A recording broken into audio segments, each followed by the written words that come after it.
Broadcasting live from somewhere in the Shadow Realm, this is YuGiOh Duel Links Talk. Here's your host, Doug Dimmaduel.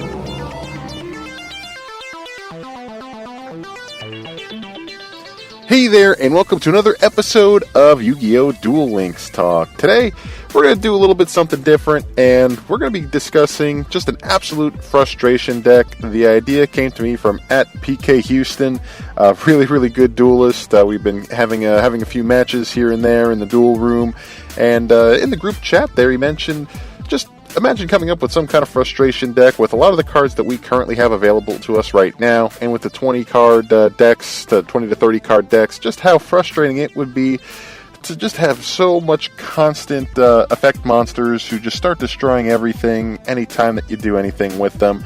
So it got me thinking, let's throw one of these together and see how it works. So what I ended up doing is just putting together this ultimate troll frustration deck. It's just, I do not want to be on the other end of this deck, just because just one after the other, there's just another monster being sent to the graveyard one way or another. So the first thing we're going to start off with is a card that is kind of my little spin on it, and I run 2 copies of it, and that's Gale Lizard, level 4 reptile, flip monster, 1400 attack, 700 defense. When you flip it, you target one monster your opponent controls and return that target to the hand. So this is good, especially against those Red Eyes decks where they want their monsters to be sitting in the graveyard so they could reanimate them and bring them back out. What Gale Lizard does is, at least it sends the Red Eyes Black Dragons or the Red Eyes Zombie Dragons back to the opponent's hand. And this is the card that I like to use, especially when I'm going up against some kind of Red Eyes or some kind of zombie deck where I'm expecting monsters to be in the graveyard, or I'm expecting them to try and get the monster from the field to the graveyard to activate some kind of effect even. So, having Gale Lizard is just a nice little spin. But now let's get into the nitty-gritty. Let's get into just the frustrating aspects. First one I have is Adhesive Explosive, the level 3 machine, 1000 attack, 1000 defense. Before damage calculation, if this card was attacked by an opponent's monster and was in face-down defense position at the start of the damage step, equip this card to the attacking monster. Then during your opponent's next standby phase, destroy the monster this card is equipped to. So it's just a bit of a delay action, but you do end up destroying your opponent's monster if they don't tribute or do whatever within that next turn to detach this card. So this is not necessarily the focal point of the deck. Adhesive Explosive is just another great trick card just to keep in there and destroy your opponent's monster. Now we run 3 copies of Yomi Ship, the level 3 Aqua, 800 attack, 1400 defense. When this card is destroyed by a battle and sent to the graveyard, destroy the monster that destroyed this card. So it doesn't target either. So for those monsters who have effects saying that they can't be targeted by opponent spell effects, well, this doesn't target. The one thing that I could think of is that the one magician that you could purchase at the card trader that has the 2400 attack. You're basically keeping yourself from from actually being targeted, because Yomi Ship doesn't target. So really good card. Run 3 of those. It's frustrating as hell to see it on the field.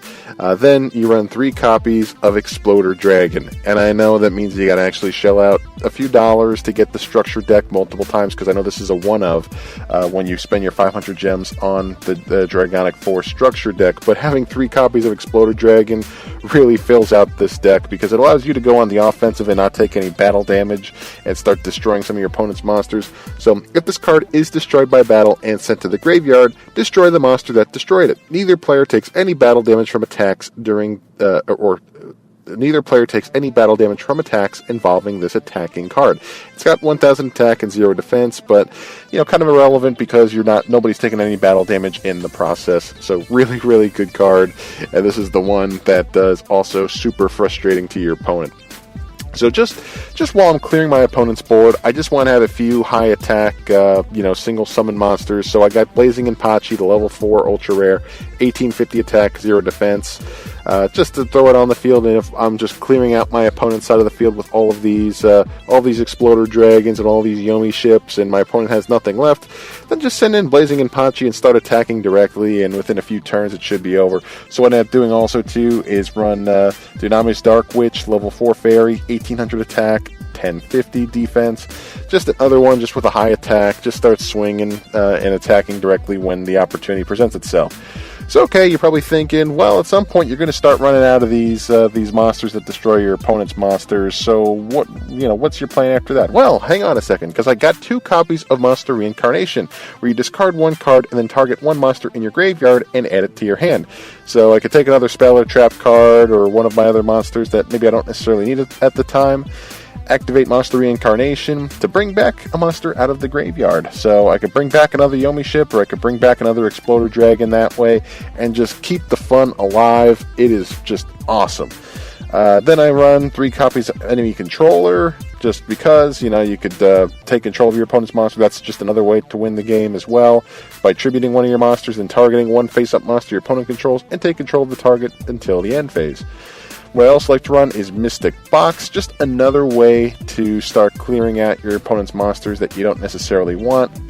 So what I could do is send Blazing Impachi to my opponent's side of the field, and then run into it with Exploder Dragon, or... Well, in that case, that really doesn't make much sense, but, give your opponent a monster that you don't necessarily want, like maybe Gale Lizard in that case, because it doesn't really have any effects where it would kill your monster that you attack into. So give it a Gale Lizard, attack into it with your Dunamis Dark Witch or your Blazing Impachi. Sorry, I was just thinking about the combo there.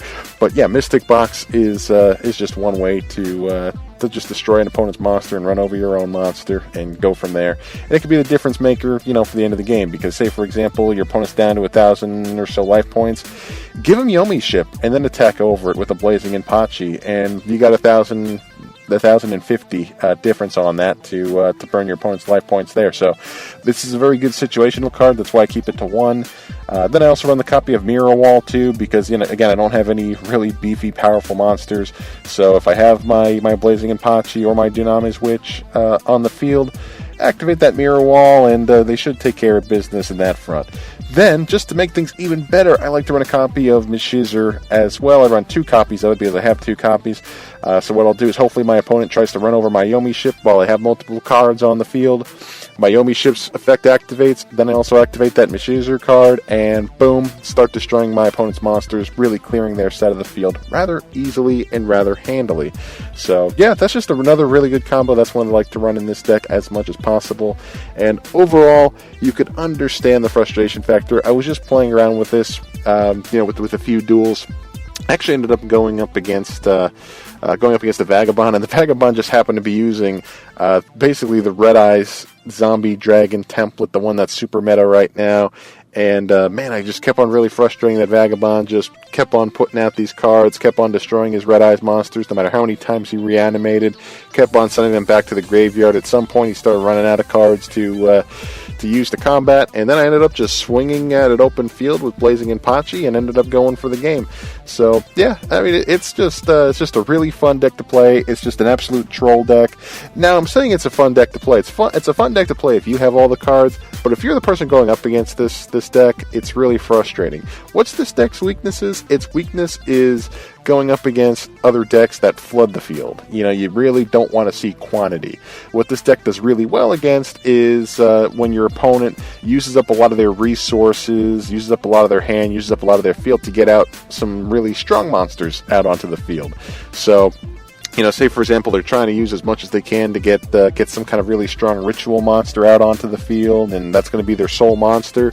Well, then they start attacking into your Yomi ship or your Exploder Dragons, and it's kind of pointless because they have all their cards in the graveyard, and you're sitting there with with your monsters ready to attack because they've used up all the resources. You just keep on reloading with more Yomi ships and more Gale Lizards and all that stuff, and then you can just start attacking directly.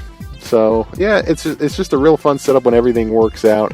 In the meantime, it just frustrates, it really just frustrates your opponent. So yeah, it's a pretty fun troll deck. If you have the pieces, I recommend trying it out. I know there's just a lot of other troll decks floating around out there, but this is one that I just got a kick out of. And thanks again to PK Houston there for the idea. It was just a lot of fun to play with. But anyway, that's it for today's episode. If you guys want to reach out and just discuss some of your troll deck ideas or anything that you've been having a lot of fun playing, yeah, talk to me on Twitter at YuGiOh Deck Talk. It's all one word, at YuGiOh Deck Talk. I'd love to hear from you. So anyway, that's it for today. Thanks again for tuning in, and we'll see you next time. Take care.